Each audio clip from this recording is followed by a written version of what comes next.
What's going on, everyone? Welcome back to the Scale News Update. If you're not familiar with the show, this is where we talk about the news topics that happened in the scale world of RC over the past week. If you enjoy the Scale News Update regularly, hit the like button now. Let's jump into this week's topics. First for this week, HPI is releasing a new vehicle. This is the Venture 18, a 1/18 scale RTR. Now, HPI hasn't used the Venture on a new platform since like 2015. I believe that the planned release of the initial HPI Venture was going to come out. And it was a debacle of a release that time. This time, it seems like a traditional release, which is a win. Anything other than that is a win. Now, these actually have to get out into the people's hands, as that's what happened the last time. It didn't happen. But this is a 1/18 scale being offered in two different versions, a brushed version and a brushless version. This is becoming more and more common these days, and they've kept the price point pretty reasonable on the two options as well. Now, it does have a licensed Toyota body on it. The brushless version is $199, which is $50 more than the brushed version. So a $50 upgrade to a, Furatech style, or maybe Furatech partnered brushless system inside. So again, that's not bad. It's a 18th scale C-channel chassis underneath, or a steel C-channel chassis. It's got a 2-speed with metal gears, straight axles underneath. Again, a licensed Toyota body with a light kit. It looks pretty decent overall. Now, it does have some of like those weird 18th scale proportion things with the wheels and tires, which led us to being able to kind of assume what this was after last week's news. It's a 1.2 inch wheel on that smaller tire. It kind of looks goofy just with the proportions of that part, but that's pretty common at that scale. And there's a ton of aftermarket for that, size range of wheels and tires. So that should be a pretty easy thing to make exactly how you want, however that may be. Overall, underneath, nothing all that crazy, but solid, it appears. Now, reviewer videos are going to come out, I believe today. The day that the news goes up, you'll see videos from reviewers on that. Clipless body system is a nice plus. It's cool to see that is being carried over, the wishes of many being carried into those smaller scales throughout, just as a general rule. We've obviously seen clipless from other brands already, but HPI coming back in, like hoping they were listening, and they did. So until we see the reviewers and exactly how they feel about everything, we won't 100% know. But from the outside, big picture stuff looking in, looks pretty decent. The website got updated with a pretty decent page as well. So tons of detail, cross sections, things like that on there. Looks like this could be a successful HPI project. Who knew it was still possible? Next, Vanquish Products released TOF again, or Trucks of Fortune is what it stands for this time of year. Trucks of Freedom is what you may have seen in July. Trucks of Fortune now available. Well, available. These happen in drops at random times, somewhat random. Tuesday live stream on the Vanquish channel. Pretty good idea to watch. Probably give you a pretty decent idea. And then you'll usually see one later in the week as well. Got a handful more chances at drops for those. So if you're ever interested in one of those mystery boxes where you get a vehicle kit and whatever upgrades can go with that kit, as well as some stuff that is oftentimes limited edition. So if that sounds like something you might be interested in, you can find all of the details on that. I'll put a link in that in the description below, where I'll also put links to everything we're talking about today, including those HPI Ventures, which you can pre-order now. Next, a release from a fellow YouTuber, West Desert Wheeler, is releasing his next product. This is a CNC machined VFD transmission adapter. This allows you to put a standard VFD, not a VFD twin, into any flat skid type build, basically.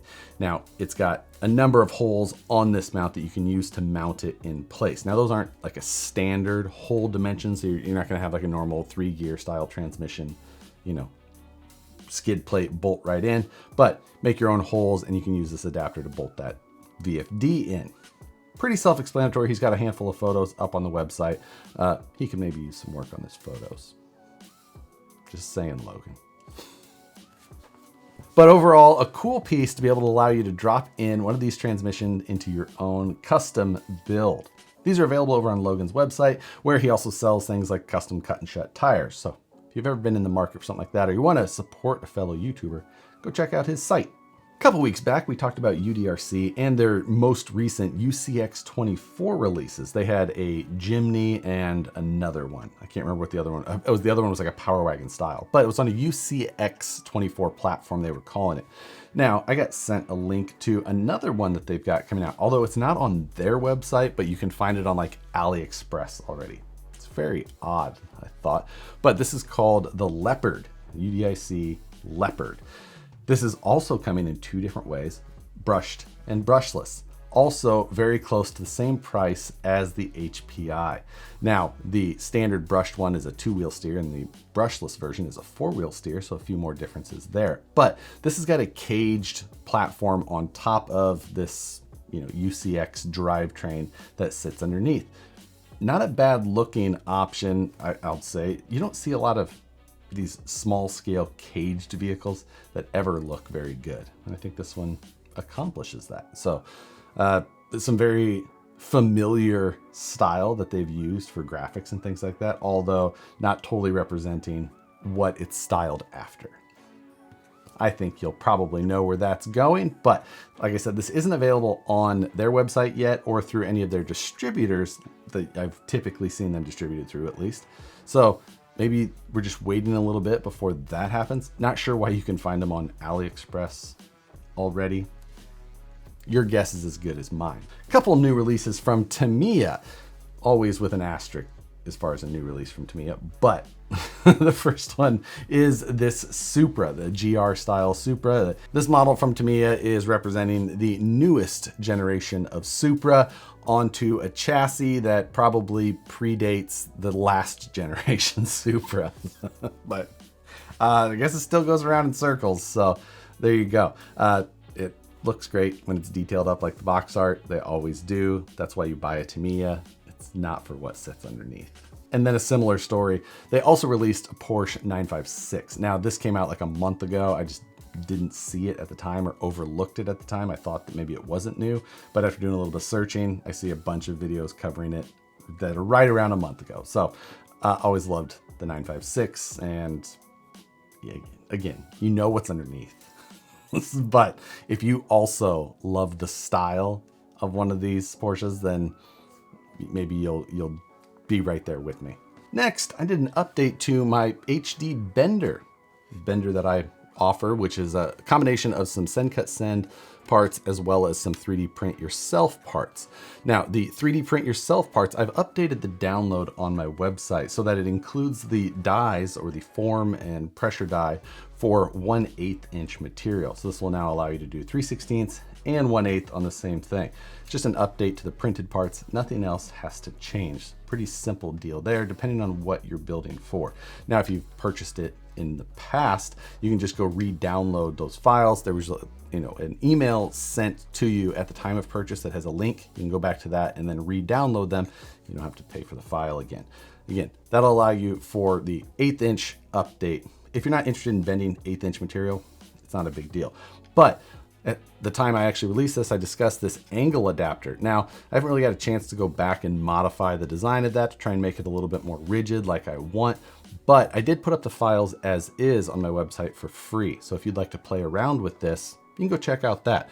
Again, I put a link down in the description below to the original bender where you can pick up the new files if you like, as well as the beta files for that degree meter that I've got modified onto there.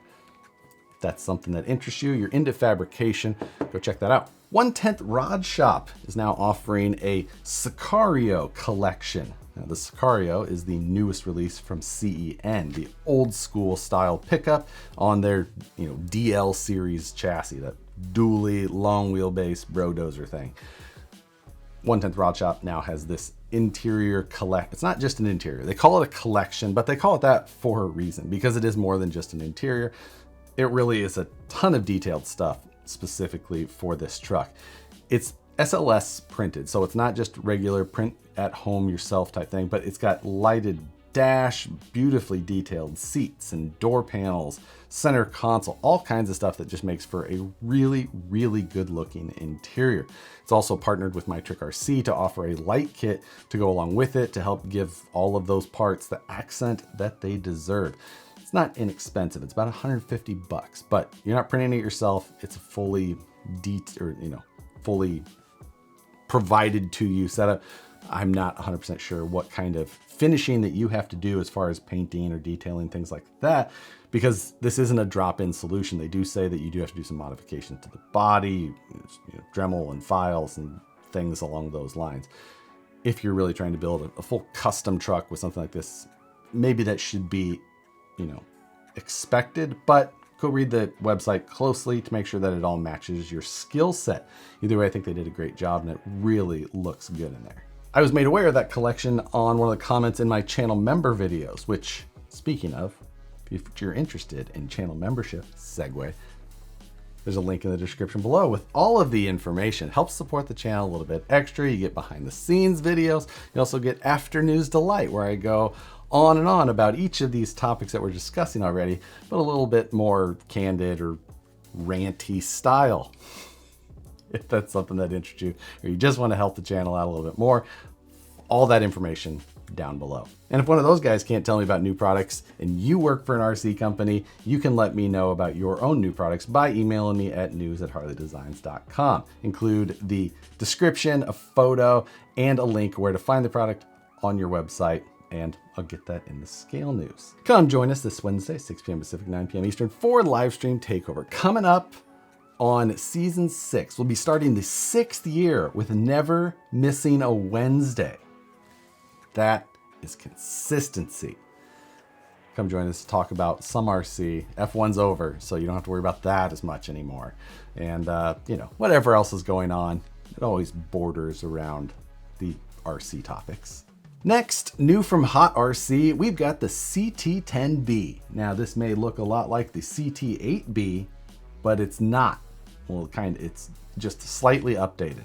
As the name would imply, you get 10 channels on this now. It's basically an update to probably both hardware and software, but maybe just software, who knows, to now give you 10 channels of this Hot RC radio.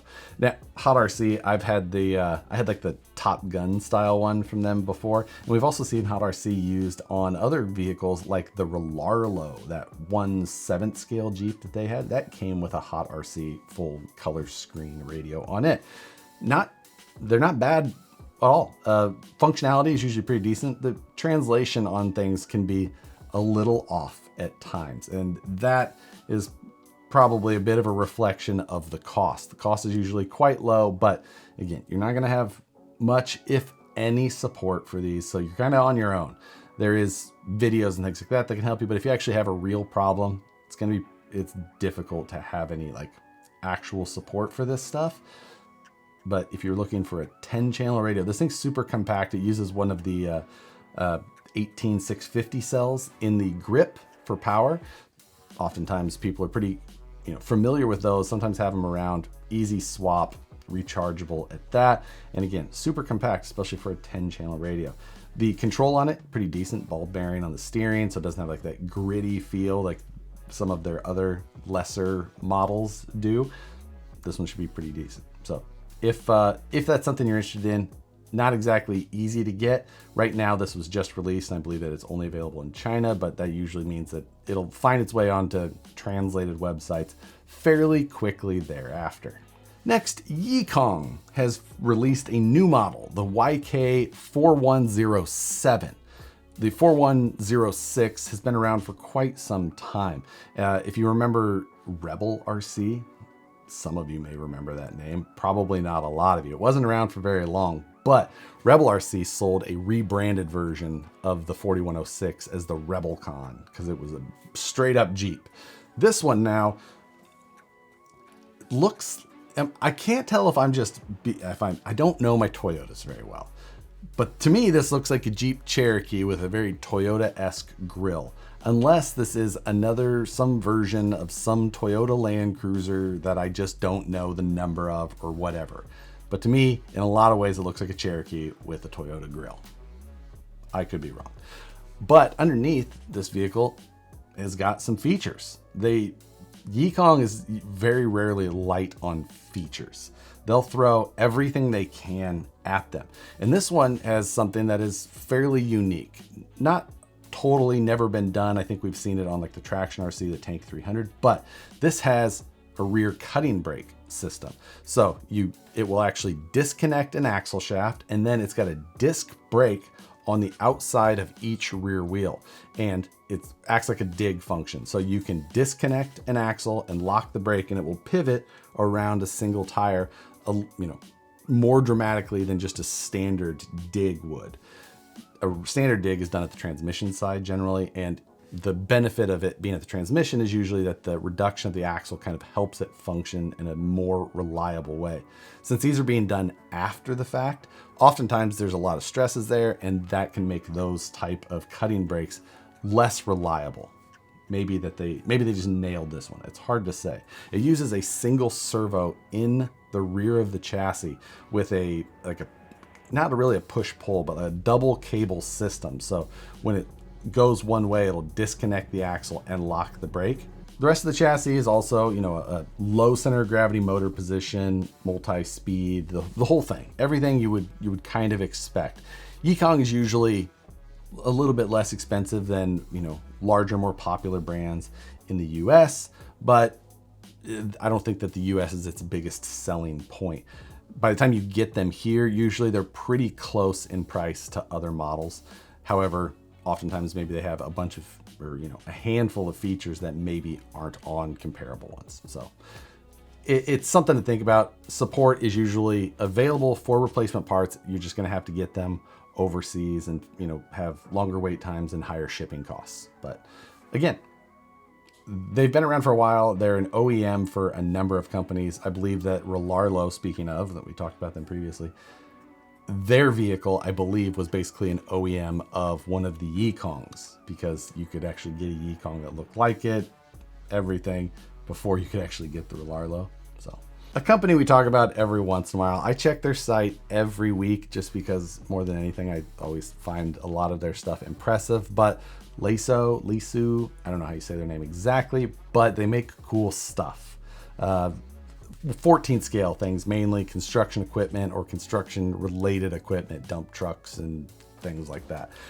But they released this mini excavator. Well, you've seen them be able to go rent on the little tracked thing. You sit in it, and it's just so freaking cool. You can almost get one of like the super cheap Chinese ones, like off Alibaba, for about the same price as this 1/14 scale RC one. I mean, maybe it's twice as much, but still, it's pretty wild. However, this thing looks pretty incredible. Their Facebook page showed, the video that I'll be playing over here, this little thing, just looking around it, and it looks so rad. But you can also go to their website, pick this thing up for like $2,000 RTR. You can also get a kit version though and save yourself a good chunk of money. I think it's like $1,300 if you want to build the kit, which could be pretty awesome at that. They have a ton of that construction equipment. I'm told that they're a pretty decent brand in that space. I don't pretend to know or have any experience directly with them, but I am told that it's like kind of a step up from, some of the other models that maybe you see more often. But they've got really cool stuff if you want to go check out their website and just look at the super high price tags. But that's going to do it for this week's news topics. Coming up on the end of the year, we're coming up on Christmas time, if that's something you're into. And that oftentimes means Christmas lists with Christmas gifts on those lists. Matt and I did our Christmas lists on Livestream Takeover last week. I'll put a link to that below as well in case you want to see the items that Matt and I chose. There was each of us picked 5 items under $100 and 5 over. And we both put them on there. We'll put that in a list. That'll be below. But I want to know what's on your list. Just go with like the one most expensive item. Or maybe the cheapest item. Let's go cheapest item. That could be more fun. You know, it's easy to put high-dollared ones on there. I want a new house. Cheapest ones. I believe one of the things I wanted was a new belt. So put your most inexpensive item down below. And it can't be socks and underwear. It's the only two. I get that. I'm not saying you can't put that. I'm just saying, other than that, what's on your list? But that'll do it for this week's news. I appreciate you guys watching every Tuesday. Hit the like button on your way out. Subscribe if you're not already. Consider the channel membership if you want snarky attitude and over-inflated opinions. I appreciate all of you. Thanks again for watching. We'll see you on the next one.